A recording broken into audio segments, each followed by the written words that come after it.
3, count them, 3 Stadium Events are up for auction right now on eBay.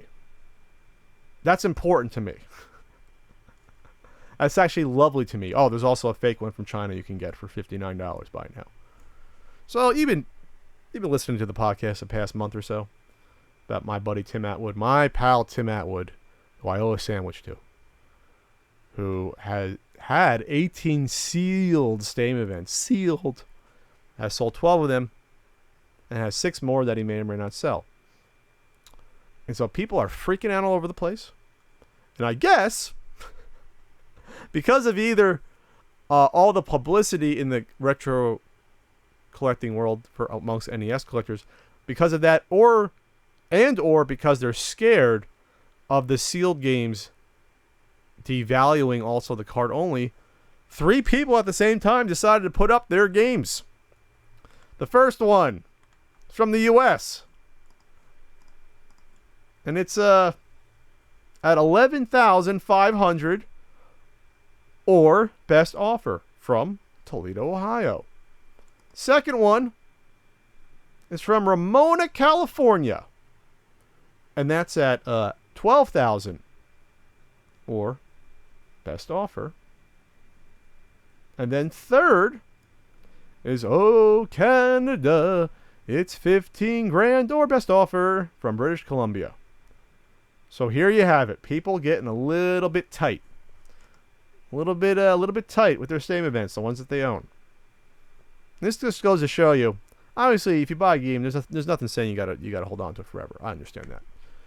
But when 3 of an extremely rare game comes up for auction at the same time, 3 of them, that tells you who the people are buying it. Not just collectors, speculators. They're speculating. The speckins. Speckers? Peckers? They're speculating. Their chance to offload this. And like I said, this game's selling for $6,000-$7,000 I've seen recently. Or the past 6-7 months. I haven't seen a cart go for $12,000 by itself recently. Let alone $15,000 or best offer. So they're not going to sell. They're not going to sell for this much, obviously. They're just there to hopefully get interest and people will plunk the money down for it. But I don't see it happening. I just don't. But let me take this opportunity just to, no, because I missed it from the last topic, to just, now I'm not sure if these games came from these locations where they're being listed from California or British Columbia. They could. Maybe someone, there could be a coincidence where someone bought it way back when, saw my coverage of Tim Atwood and the Stadium Events and the, almost 24 Stadium Events that he owned and said, I'm going to put these up. I doubt it. But what's good about all these games coming up in various locations, like the one from the estate sale outside of Cleveland, Ohio, is it further dispels the really stupid myths perpetuated about Stadium Events. That one, it was a Woolworth exclusive game test marketed in New York, and that they only sold 200 of them, which are just totally just facts that came out of people's asses that were perpetuated on Wikipedia and on forums and on Reddit threads that are totally ridiculous. And I'll tell you why. There would be no reason to test market a game like this. First of all, it's not even a Nintendo game. It's Bandai. So I'm not sure why Bandai would need to test market or anything. They want to put a game out like they put out Athletic World the same time, and before that they put out Chubby Cherub and Ninja Kid. Put them out. There's no reason to test market them. Just put it out. See how it sells. You got your Family Fun Fitness Pad out, which Stadium Events they use for. No one ever says, well, they test marketed the Family Fun Fitness Pad, because that would make sense at least. Because that's, how do you test market a game called Stadium Events when there's a peripheral that it didn't come with that was sold separately? You see how these stupid sort of rumors that you can just debunk in a second, they get perpetuated and spread around. They don't make any sense at all. Never mind the fact that why would Nintendo choose Woolworths of all locations, and why just New York? Because they test marketed the NES in the New York area originally. All right, I can see you go that far. But these have popped up all over the U.S., and not just with Woolworth stickers on them. They popped up in, I believe, South Carolina, or North Carolina. One of the Carolinas. They've been found in California, complete in box.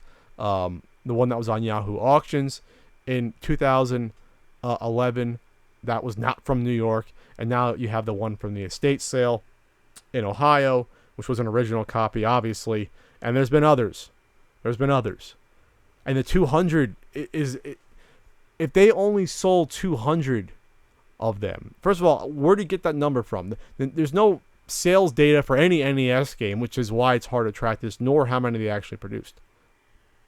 Say they produced 1,000 of them, which sounds more reasonable, and sold those. I think that would be a good sort of starting place. Maybe 1,800, and you go from there. And how many remaining are from those 800? I don't know. A quarter? But to say they only sold 200 of them, that to me is insane. That to me, that's based on absolutely nothing. Absolutely nothing. That's like saying that because of that, then there'd have to be at least 200 Family Fun fitness pads sold. You'd think. Maybe there's really not that many Family Fun fitness pads. Maybe those should be worth more money. But also, people forget that Stadium Events was in the. I wish I had one near me. The Nintendo's Player's Guide. You know, the one that came out in late '87. The black one. They include it with some of their systems. Stadium Events is listed as a game in there. It's a game in there. I don't think a test marketed game would be listed in that. Plus, it was in two issues advertised.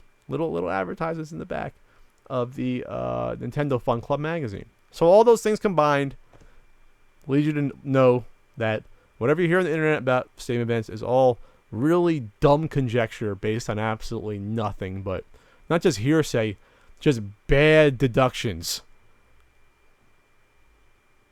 that you can dispel in like 14 seconds, which I just did. Well, it was more than 14 seconds. It was like 7 minutes. What am I going to do? I love talking about Stadium Events because it encompasses both the good and bad of the hobby at the same time. About trying to seek out, quote unquote, a grail. If you want to say that, a holy grail of collecting. Oh. But also, it brings out people's greediness, the speculators, as you see with 3 being on eBay at the same time.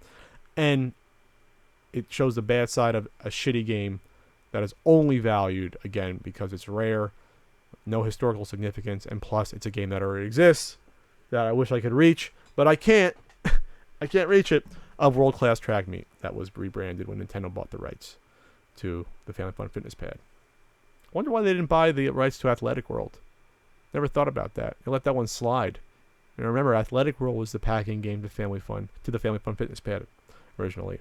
The more you know, right, people? Do you really care about Stadium Events? Every podcast I'll talk about Stadium Events. Every podcast. And you're going to have to like it. Or not. I don't know.